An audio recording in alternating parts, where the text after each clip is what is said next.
like they are our family, they are our kids. That's how I feel about them. Although, of course, we also shoot and kill and eat them, right? I really put like an ad on LinkedIn looking for a local cowboy. I think that wouldn't have been very successful. Yeah. Life and death, I think the more honest you cope with the fact that death is part of life, life becomes more valuable. How can then a feedlot cow be more CO2 effective if you don't even calculate what the CO2 influence of producing that food is concerned? How is that possible? And I can tell you, scientific data when it comes to farming is just Bullshit. Yeah. Do you have one thing that's made you think, what the fuck is going on? We're going steep down a trajectory that we cannot afford as a society. In my case, it's climate. It went a lot faster and a lot worse than we predicted. And what the fuck?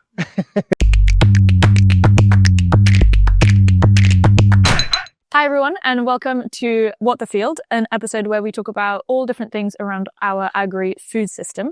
And today we're doing things a little bit differently, and we're filming the episode here on the farm. So if you're listening, you might hear a few noises in the background from the sheep, the birds, and all of that kind of stuff. And we're here to talk about a serious topic, which is livestock. So I think nowadays it's common knowledge that livestock has become the villain of the climate story. And we know that methane is the enemy and that industrial meat production is insane and doesn't make any sense whatsoever.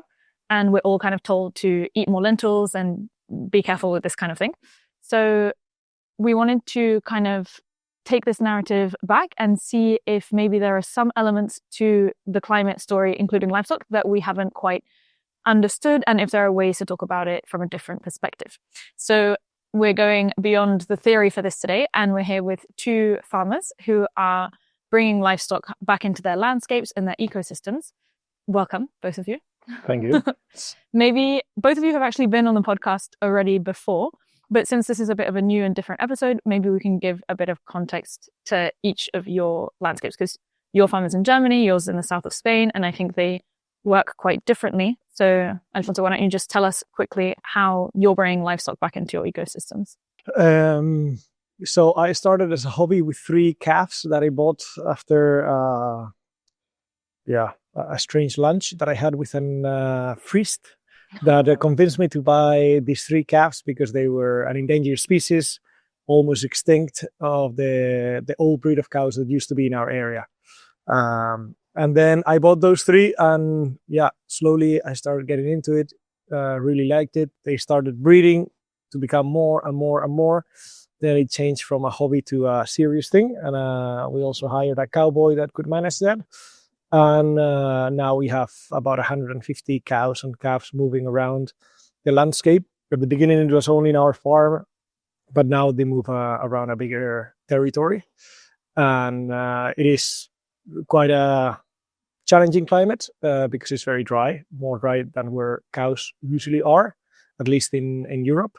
And we are figuring out how to do it and how to survive the dry years and how to, How did you decide cows? Did you at some point think like, oh, what livestock should it be? Should it be sheep? I always liked cows, so I was ready for the priest to convince me.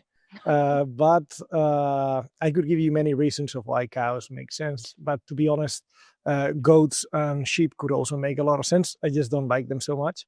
And I prefer cows. And what about you, Benedikt? What's your context?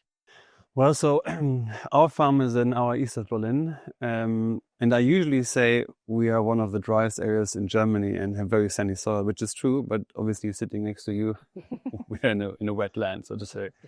But so for me, I took over the farm in December 2016. And we, until that point, from 2004, had been what I call an industrial ecological farm. So, we were plowing every year. We were only growing monocultures. And specifically when it comes to nutrients, we were importing nutrients from all over Germany. And when I took over the farm, not only, was I reminded of my, early years as a child, which I just spent with animals. I have 2 older sisters, so I had a lot of time on my own. And, I was always growing up with animals. I had that very strong connection to that. So I knew that once I get back into farming, I want to have animals on the land because I strongly believe that animals have to be on the land. And at the same time, I still thought, why are we bringing in nutrients from everywhere, 400, 500 kilometers away? And, we're talking about hundreds of tons. So think of a lorry that can carry 25 tons. Just think of the CO2 balance of that. And then also you bring in some nutrients from farms that you don't know how they have been run. You don't know what is in that, you don't know the quality. And like that whole process is just, in my view, not very efficient. It doesn't really do what you need to do in order to bring the nutrients back into the land, which are right for the soil, etc., etc. So for me, I was very early convinced that I want to have cows back into the land. And then I started with 10 Solaire cows, which have long horns, because I always knew that because of the large number of wolves that we also have in our land, we need quite sturdy cows. Sturdy cows that have like good instincts. Still sort of how cows used to be, I guess. And that's kind of how everything for us started. And it's really about closing the nutrient cycle and becoming more independent, and also having cows with feet that can actually walk and bring the nutrients where I want them, rather than me taking a huge tractor and spraying, manure and stuff into the air, of which half of the nutrients goes into the atmosphere and the other half goes into the groundwater. That made no sense to me. So the cows were the solution for that. How do you find a cowboy? Because that sounds like a crazy job to still exist. Yeah. Well, because at some point I had 25 cows. They were not staying in the electric fences that we were establishing at all. And then they were becoming a problem to manage. And I have the rest of the farm to manage. So it was supposed to be just that hobby. So then I was looking for a cowboy, but in our area, very few other people know about cows, because in the whole province of Murcia, there's only one other person that has cows like us, like in an extensive way. There's many feedlots near the coast, but no cows outside in nature. You can't really put like an ad on LinkedIn looking for a local cowboy. And I think that wouldn't have been very successful. Yeah. So it was through a friend of a friend that put me in contact and said, yeah, I know this young guy that is very good with horses, with cows, with dogs, with basically every animal. And he really likes it. And he was in a factory making aluminium windows. Okay. And he was only 21 years old. So he came, I think in February is going to be 3 years ago. So you saved him. Well, I think he would have found something like that at some point. But yeah, the guy, I think he's quite happy. And he came, I was a bit skeptical because of the age, thinking that it's such a hard job that you have to be really committed and really constant and on top of it. If the cows escape on a Sunday, you have to go and put them back and deal with in the place, or deal with it, or if a cow gets sick or something, you have to be. You don't have to be with them every day, but you do have to be kind of alert 24/7. No. And that was me before, but then now that it was his job, then that responsibility passed on to him, and I cannot be happier. Very lucky then. Yeah, very lucky. Very, very lucky. Do you also have a cowboy, or is that not necessary in your context? No, or for you're sure. the cowboy? I mean, I think there's a bit of cowboy in all of us, I guess. That's part of why we love what we do, right? But yeah, I have Luciano, who's responsible for our cows, and he's definitely also a cowboy. Although we don't have horses for the cows, unfortunately, but we have a quad, and it's I think you're touching upon something that is very, it's incredibly important, specifically when it comes to animals. Like no one really thinks about like what you're just implying, right? That you have to be there 365 days, 24 hours. You have to be alert always. You have to be responsible always. You have to be content, ready to go, ready to be there. And like there's so much stuff connected to looking after animals, specifically if you want to look after them well, right? Like my wife always says she wishes I would spend as much time with her and the kids that I spent with the cows when they have calves, right? But that's really how it is. Like they are our family, they are our kids. That's how I feel about them. Although of course we also shoot and kill and eat them, right? But still, like there is so much love that goes into it and care. And earlier you said also that it was to do with freedom, right? That bringing the cows back onto your farm would give you more freedom because you're like less dependent on bringing the nutrients and that kind of thing. But so then there's also a lot of responsibility and attachment to them. How does that balance out? Like, do you still perceive that as freedom, even though it's more maybe effort or more work to care for them in that way? I mean, it's a great question. And I guess there's like quite a large philosophical part to that. You know, I think freedom is something that you have to invest into, and that you have to fight for.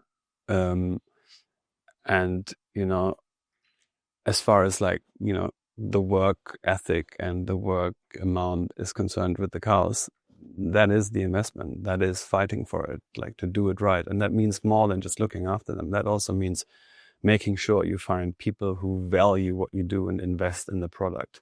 That also means, you know, making sure that everything runs well as far as the business side of things is concerned, right? So yeah, for me, it is freedom, but freedom comes at a price, and the price is to, you know, worry and work hard and have sleepless nights and drive there and hope that not, you know, you find something that is upsetting, which happens when you have animals. You know, there's often things that can go wrong or that go wrong. So yeah, freedom comes at a cost, but it's worth it. That's what I'm trying to say. Do you agree? Did it bring you more freedom as well?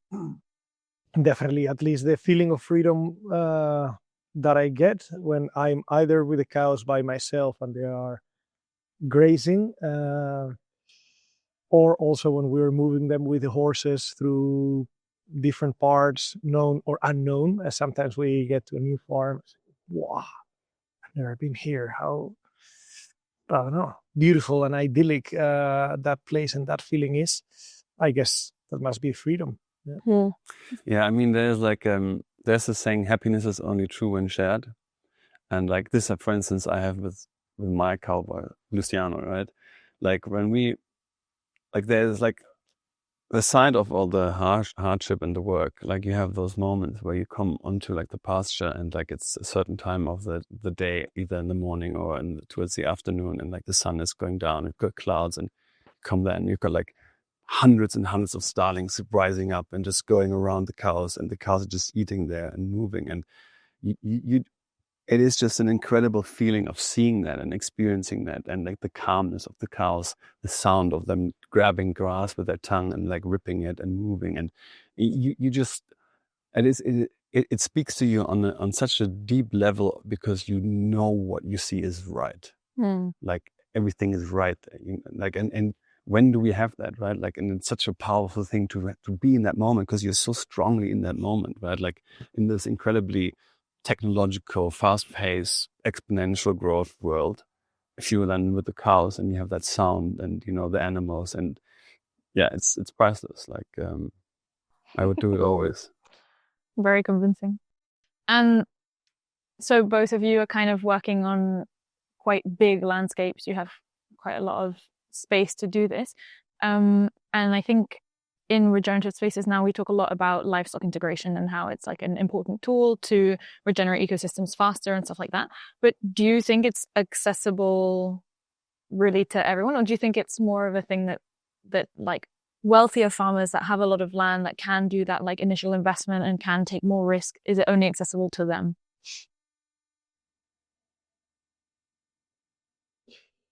I don't know. In my case, I started with those 3 calves. I think I spent 1,500 euros to start. Yes, it was a hobby and it took a while until it became a business. But yeah, I think you don't necessarily have to start very big from the beginning. But I think, yeah, these big landscapes do need big solutions. So in our area, we're trying to influence or regenerate directly or indirectly, not just our farms, but a lot of the areas surrounding it. And sheep are gone, 90% of them from our area, because shepherds retired, no one wanted to do it.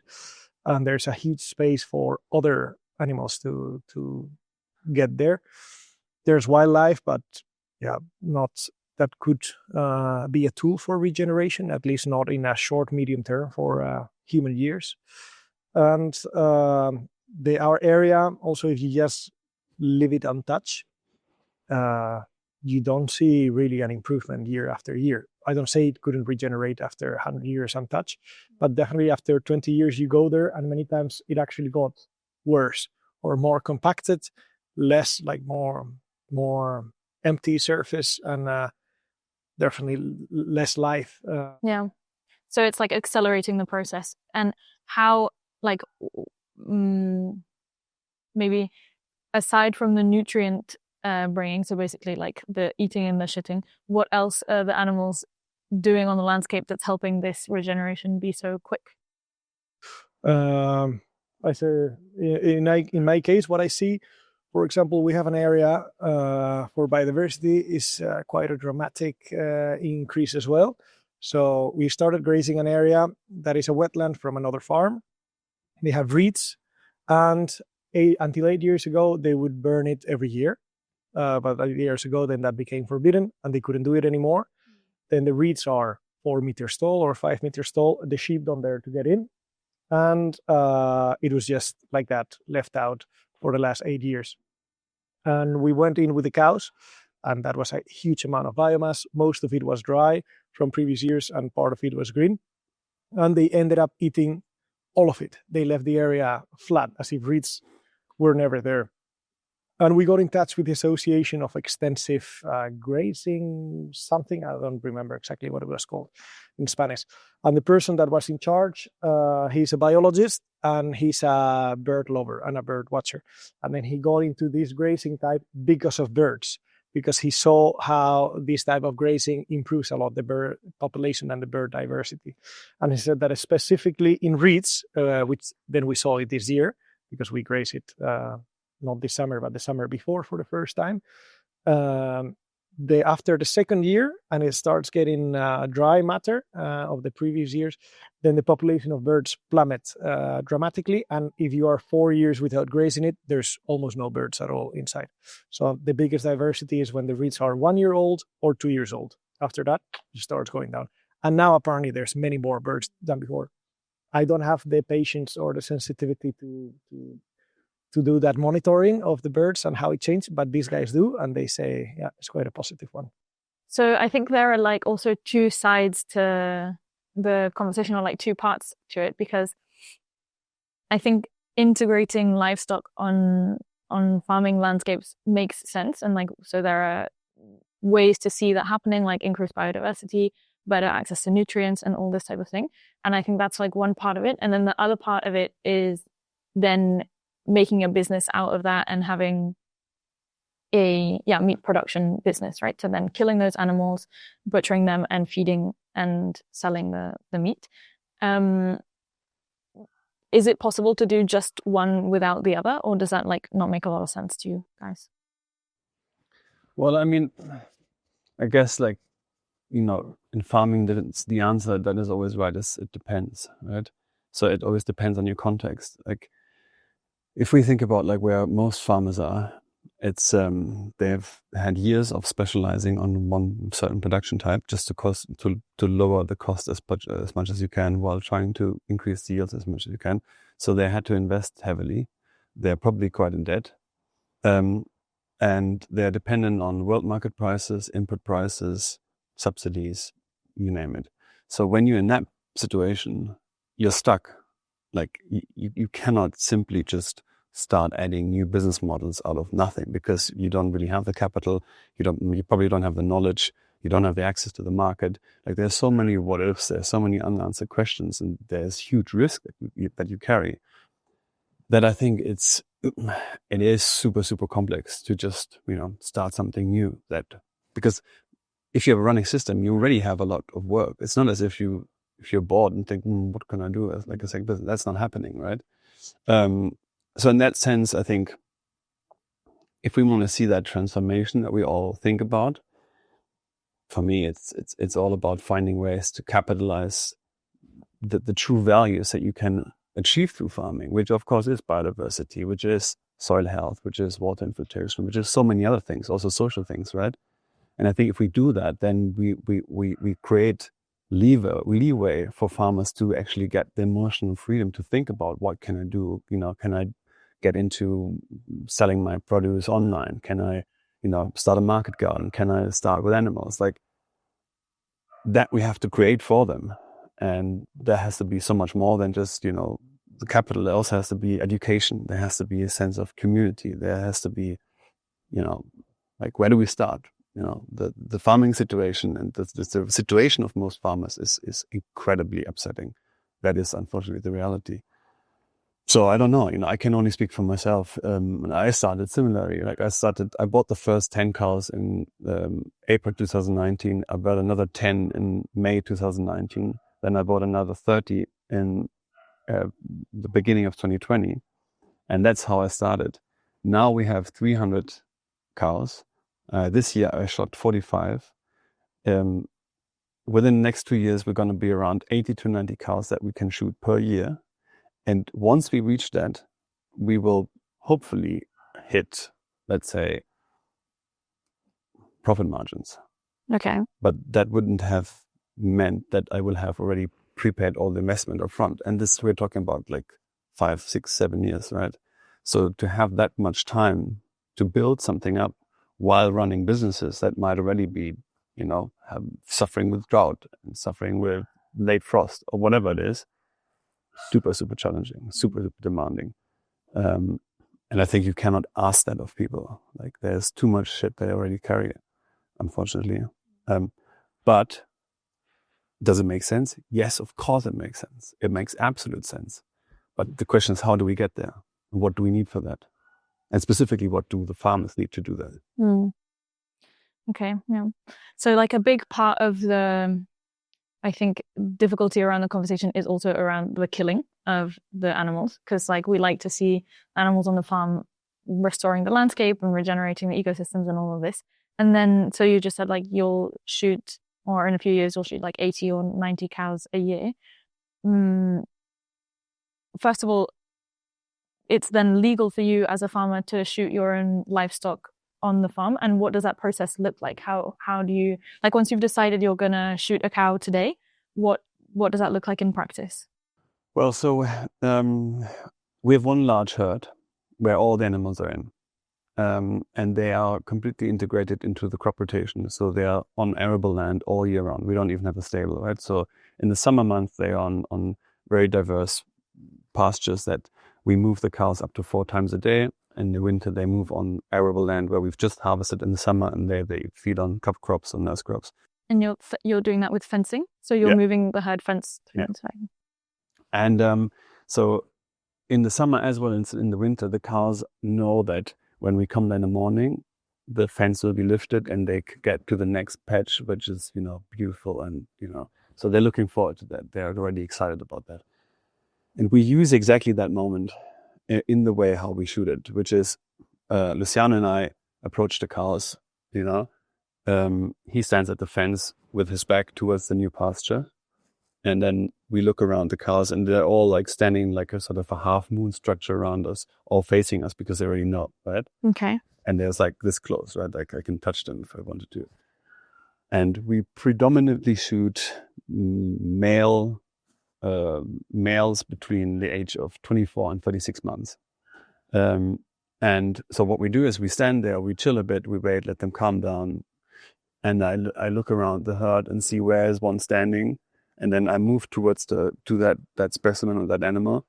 And it's a bit like water, they move around you and then they close behind you. And so I just walk around them. And then if I find them, I basically push him with using my body just a bit towards the back, because the cow will then move back, but it will always turn towards the group, towards the herd. So, and then I stand in front of him 4 meters, 5 meters and shoot him directly in the brain, and he falls down, is immediately dead.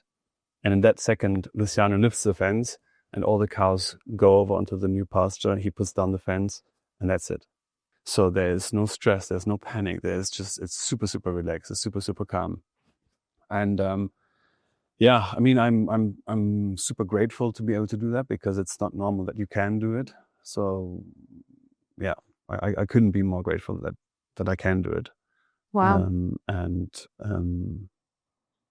You can feel it in the produce. I believe you can taste it. There are certain hormones, certain things like within the meat that you can actually prove that there's a difference of the quality of it. Yeah, as someone who like follows through their whole life cycle, when there are calves, I'm the first one there. To that end, I'm the last one there. It's a privilege, right? But I think that's important also to know. It is a privilege that also comes at a cost, because it would be much cheaper to just take 30 on a trolley and have them to a butcher, get them butchered or whatever. Like someone needs to pay for that quality. And that is sometimes the more difficult part, right? And then, so for you, like emotionally, what is the kind of journey of that day? Do you feel that it like weighs you down, or does it make you feel sad in any way when you've had to do that? Or is it more kind of part of your process and you understand the whole holistic system that you're working in, and it's not that sad for you? It's a good question. I mean, like when I started, it was wearing much harder on me, and I was like, let's say we shoot on the Monday, then the Sunday evening, your mind goes there already like a few times. You're like, oh, tomorrow.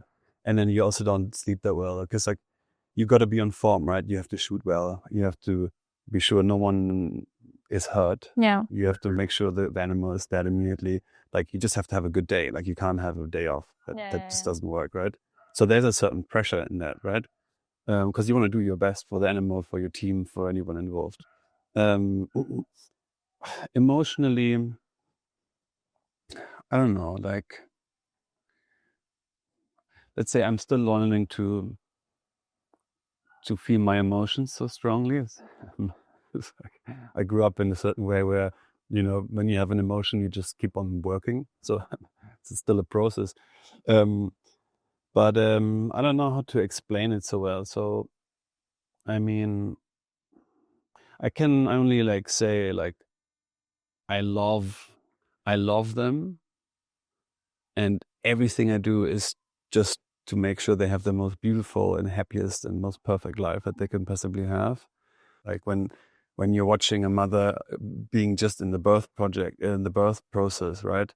And you see that she's nervous and she's getting up and lying down and she's fighting, and and then the birth happens. Then I mean, that is like, you cannot imagine. I get a goosebumps if I think about it right now, right?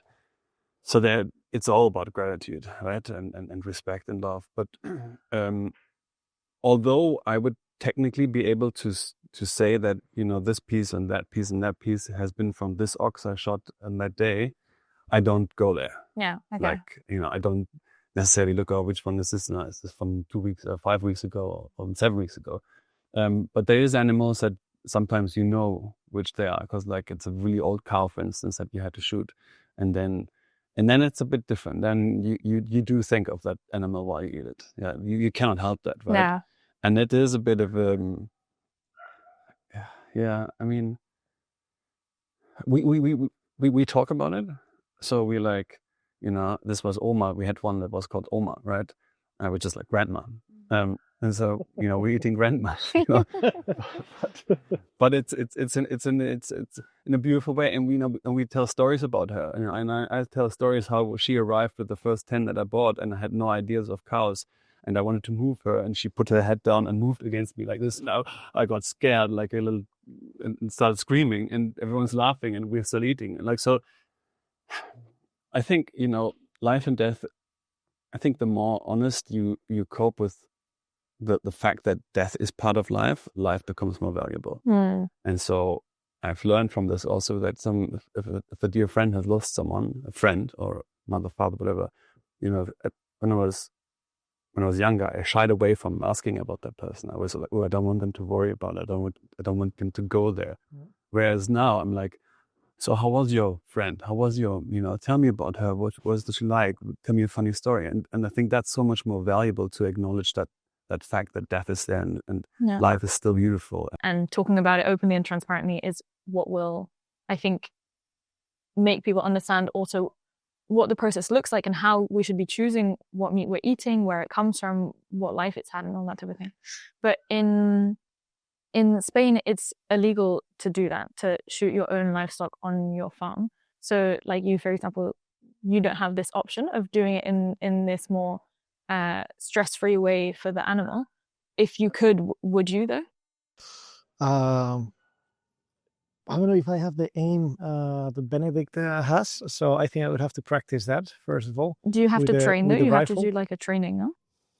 You have to do a course, like as in, let's say, classical context in Germany. There's like certain, courses you have to do, and like papers and regulations and structure and things like that. Yeah, it's quite, but it's good. I mean, they don't want people to do idiotic things. Right? Yeah. No, but I mean, with the rifle, you have to be quite precise.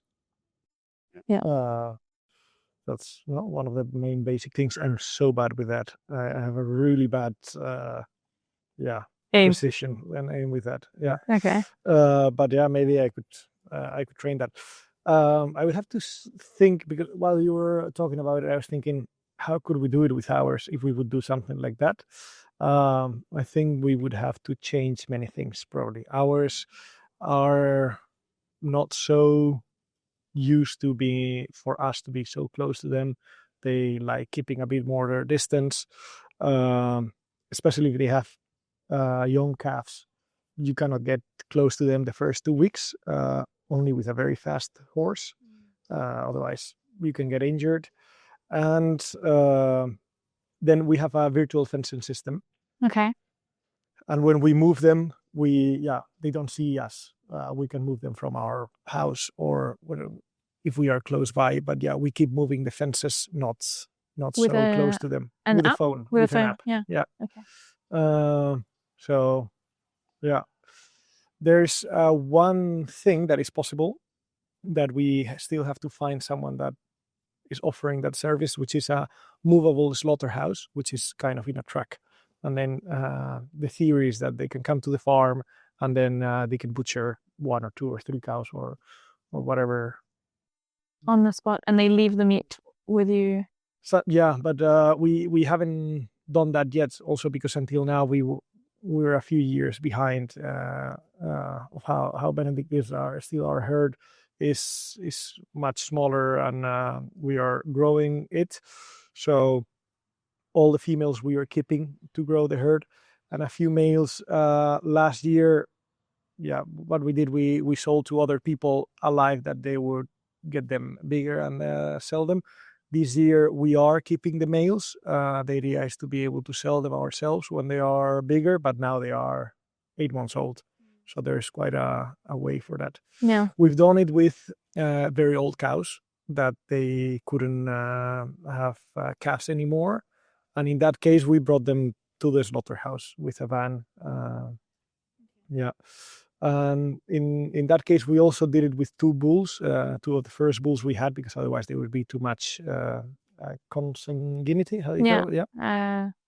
I don't know how to say it, but shed blood. Exactly. And those, I was surprised because those were the first ones that we butchered, and we put them in the trailer. And I was, quite worried and emotional about it. But I remember, they got in the trailer quite well, and I look at them from the inside, but they look chill. I don't know if I can read maybe emotions super well of all the animals, but they didn't look very stressed or worried to me. And then I called the vet that was in the slaughterhouse. Hey, how was it? What happened? And he said that they were quite calm until the end. They get, instead of a shot, it is, I think, with air. No, it's like a little metal thing that just jumps into the. I would prefer a million times the way you do it. Also, those 2 were the first ones, were Junquerito and General. Junquerito was the first calf born in the farm many years ago, and those were like pets almost. No, but we ate Junquerito and General for like 2 years. We froze them, and we made so many stews for so many dinners, and it was not in a sad way. It was quite nice. This is Junquerito, no, this is General. This is younger, this is older, this tastes this way or that way, or we talk quite openly about it. I'll remember to never call one Oma or Abuela. Yeah. Or Abuelo. I think that would be, They're different. But there's there's so many examples from back in the day where people also, they hunted, right? Because they had no other means.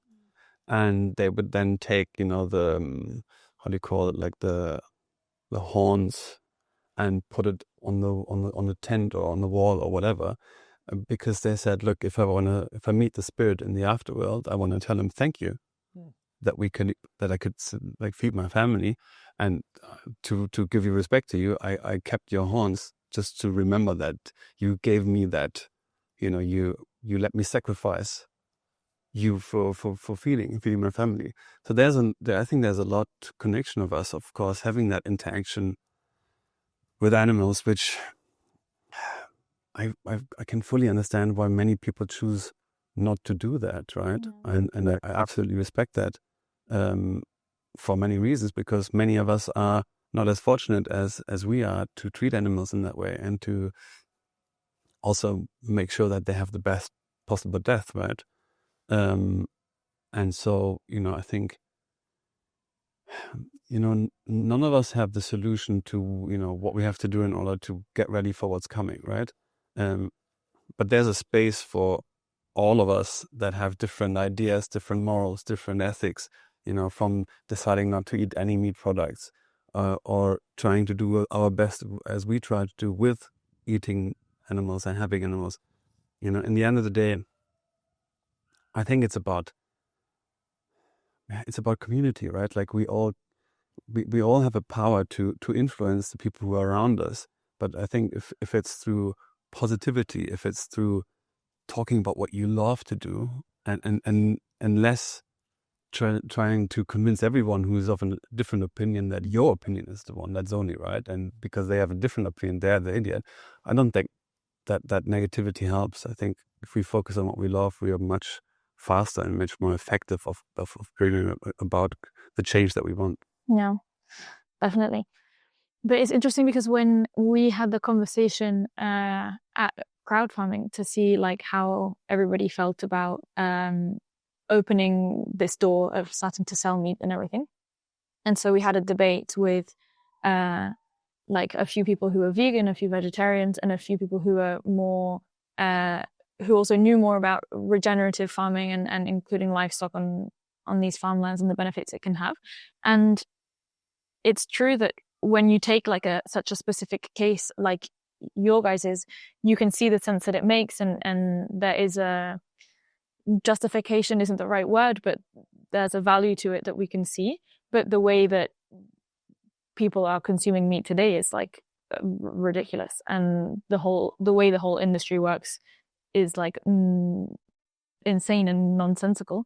So is it like, are we trying to make meat a luxury product that you then are only consuming ideally from producers who like are able to afford and have the capacity to produce meat in this way?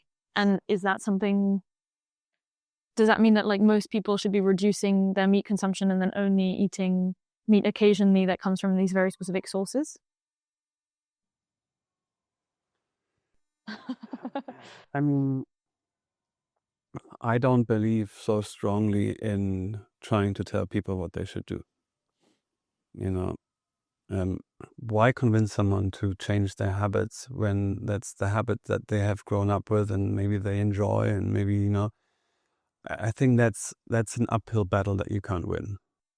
I don't know, because I feel that like habits change with information and with knowledge. Like I grew up as a meat eater and I was always fed meat as a child, but then when I was a teenager and I was reading more into the topic and I became more educated on the way that meat was produced, I changed my habit and decided to become vegetarian, and I did that for 7 years. And then when I learned more about regenerative farming and livestock integration and all of this, I reconsidered it, and I was like, oh, actually, maybe it's not about being fully vegetarian for me personally. It's more about sourcing, quantities, frequency, all that type of thing. And now I eat meat again. So I agree that maybe it's not saying to like the whole population, this is what you should all be doing, but giving access to the information and being able to make that decision and change your habits, I think, is a real possibility for a lot of people. Well, I mean, yeah, for sure. But that means that you have to live in a reality where A, you have access to that education. B, you have time and the willingness to, think about that and reflect that. C, you're able to financially go through those processes. D, be smart enough and well educated enough to know what that means with mineral deficiencies, etc., etc., etc. Now, I think that is a huge ask for the big sum of people who eat meat, who are not in that life's reality because they have other things to worry about. They have maybe kids and a single parent. Maybe they have three jobs at the same time. Maybe they live in whatever reality where all of that is not a topic. I don't think that they even think about that, right? And so in that sense, asking them and like telling them, by the way, you want to read this study about like whatever? No. I don't think I think we have a systems problem. And I think the system's responsibility is to somehow move into that through production, quality, internalizing external costs, right? Making sure that the meat that is produced is slowly but surely being, advanced to everything we know today about the negative consequences, the way that we keep the animals, the way we treat the people that live in work in those mass, animal whatever. So I think it's more for me like a systems approach and try to change the system. Not so much trying, to convince consumers who maybe are not there yet, No. But I mean, these are the big questions, and none of us have those answers, right? Like, I can only tell you from myself. Like, we have thousands of people coming to visit our farm, and there's a lot who decide to eat vegetarian or who are vegan. Quite a few actually have tried some meat and started eating meat again because they suddenly have a new own connection that is built through their own experience, which I think is the most important thing to change one's perspective. But in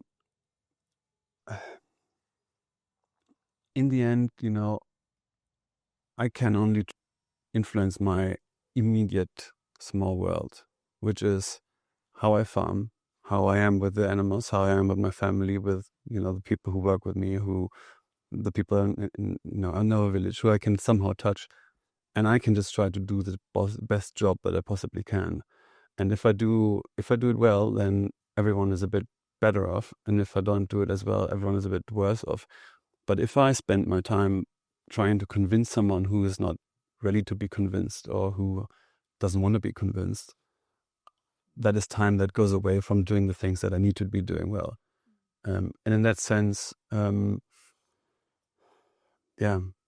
believe that we are stronger when we focus on the things that we can do, and through that have an influence on that system and push on that system, rather than trying to convince people of what we believe they should be doing or eating. Yep. But the real cost of producing that cheap meat is how the animals live, how the people who work there are treated, the detrimental effects of that agricultural standard on biodiversity, on soil, and all these costs, they are there. They're real costs. They're happening, right? But the product in the supermarket is super cheap. So now people come and they obviously then buy that. And ours is maybe 3 times or 4 times as expensive.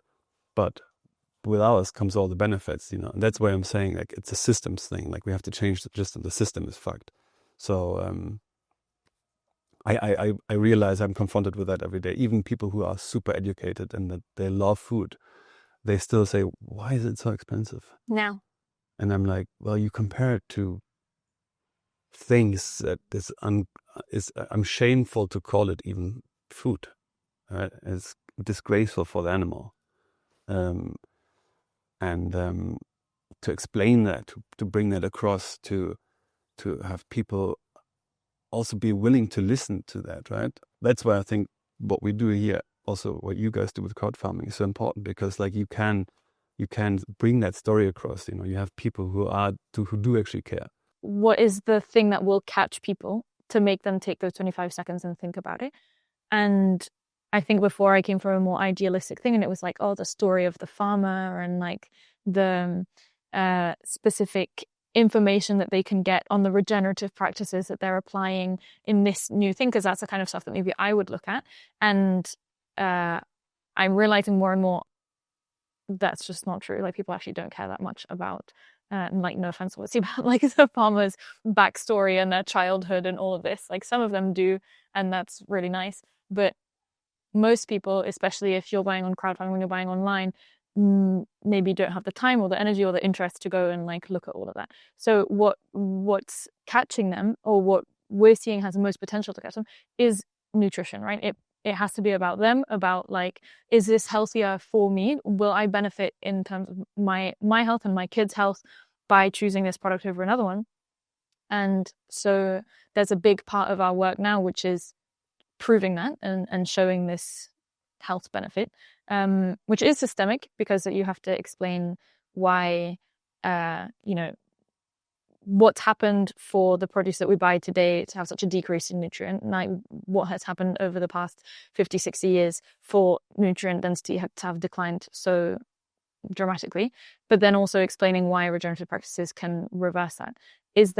Do you guys have like that same thing of having information on the nutritional value of regenerative meat versus like supermarket cheap meat that you find you can like whip out at any point? I haven't done analysis on our own meat yet, but there are many studies that show that especially grass-fed meat and animals that are eating a big diversity of plants and flowers, and then they have a much denser and richer nutrients in the meat, and that they have also, it is healthier for you to eat. That's something that I've read and heard many times. There's some studies about that too. I think in the US they are maybe a bit more advanced than in Europe with that. No. If you've seen something. Yeah, we've done a few, let's say, collaborations with universities when it comes to like looking at the nutrient density and the nutrient composition of our meat compared to other meats. And we have like, obviously, but we have super high omega-3 and like all those great things in there. But this is kind of where it gets interesting, because now we're talking about sort of scientific data. And I can tell you, scientific data when it comes to farming is just bullshit. Yeah. I'm going to get a lot of trouble for this. But so how science, I guess in some sense, used to work is to try to say, okay, we have to look at, if we want to compare two factors or one factor, we have to keep everything else constant. And only then is it valuable, right?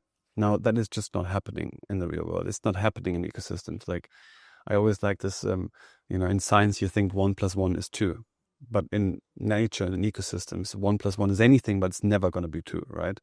So that ceteris paribus principle is super difficult with science. And now coming back to the omega-3, and I could, but I don't want to go into too much detail with the science part. And I mean, it's still important, don't get me wrong. But to really compare it well, that would mean that we would have to have the exact same holding a concept of a cow, the same breed, the same age, the same nutrient intake as far as the alfalfa and the herbs and the whatever is concerned, and just compare it like conventional and regenerative, or just compare then, shooting it versus doing that. But you cannot control all that to that extent. So scientifically, those differences would never be sort of accepted as, yes, that is comparable, and yes, you have more. It would always be, well, it looks as if it is, but you can't compare it. Yeah. So I'm just saying you have to be cautious with those scientific numbers.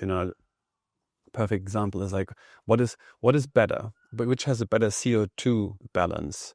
A cow that is kept in a stable that gets feedlot fed, corn and grains and whatever, or a cow that is somewhere in the mountains eating grass? well, the feedlot cow is much more CO2 effective. However, in that study, that is huge long-term study, a lot have been put into that. If you ask, well, have you calculated the climate effects of the production of the feed that has been imported from South America? They say no, because we can't do that. Yeah. Well, how can then a feedlot cow be more CO2 effective if you don't even calculate what the CO2 influence of producing that food is concerned? How is that possible? How does that make any sense, right? So that's why I'm saying, like, science and agriculture, you always have to be a bit reflective and critical. Not that it's not important, but like there's a lot to think about a bit longer than the punchline. That's true. I've always been in the opposite narrative of that. Like, we need the data, we need the scientific proof to be able to guarantee that this is true and to avoid all these like potential greenwashing claims around the quality and stuff like that. But it's true that now that you say it, like, obviously it's hard to measure these things. I still think we need to be measuring them, because if not, anybody could kind of be doing anything. And unless you actually have the possibility to go on the farm, see, okay, I know Benedikt personally, and I've seen him raise a calf and shoot the calf and then butcher the calf, but a lot of people don't have that. So I think there's a middle ground to be found between no science and no proof, which I think what you're saying as well, and having at least a base to kind of guarantee, like, okay, we can not certify, but we can prove transparently that this is what's going on in this farm. I mean, we do talk about greenwashing. I understand why it's so important, specifically when we talk about it on like a company level. But as far as like people who do work with the land is concerned, if they do anything, it's probably already better than what they do right now. What do you mean by that?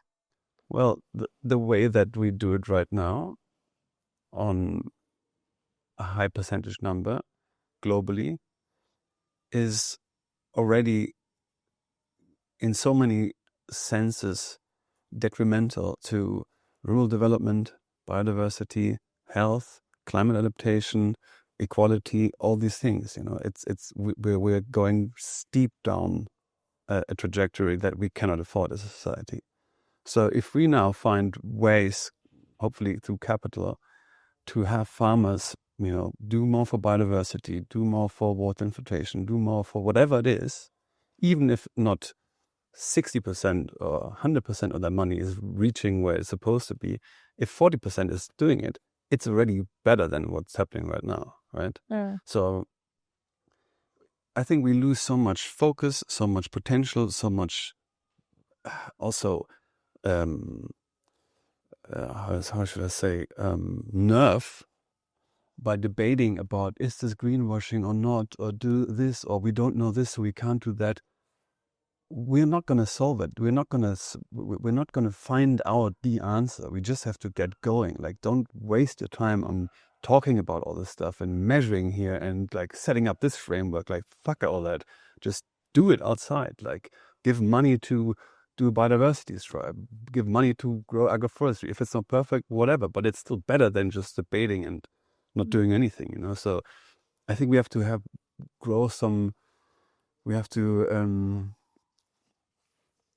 just be, you know, we have to take a risk to not be right. Like, we don't have time to waste to hopefully be perfect. We're not going to be perfect. That's what I'm trying to say. No. Very convincing. I think we should stop all measuring of everything. I think it's a waste of time.